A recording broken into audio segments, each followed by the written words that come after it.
شروع اللہ کا نام لے کر جو بڑا مہربان نہایت رحم والا ہے۔ جو لوگ کافر ہیں یعنی اہل کتاب اور مشرک، وہ کفر سے باز رہنے والے نہ تھے یہاں تک کہ ان کے پاس کھلی دلیل آ جائے، یعنی اللہ کا ایک پیغمبر جو پاک اوراق پڑھ کر سناتا ہے جن میں مستحکم آیتیں لکھی ہوئی ہیں، اور اہل کتاب جو فرقوں میں بٹے ہیں تو دلیل واضح کے آنے کے بعد ہی بٹے ہیں، حالانکہ ان کو حکم تو یہی ہوا تھا کہ اللہ کی عبادت کریں، اطاعت کو اسی کے لیے خالص کرتے ہوئے یکسو ہو کر، اور نماز قائم کریں اور زکوٰۃ دیں، اور یہی مضبوط اصولوں والا دین ہے۔ جو لوگ کافر ہیں یعنی اہل کتاب اور مشرک، وہ دوزخ کی آگ میں پڑیں گے اور ہمیشہ اسی میں رہیں گے۔ یہ لوگ سب مخلوق سے زیادہ برے ہیں۔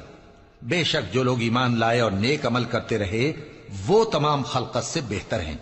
ان کا صلہ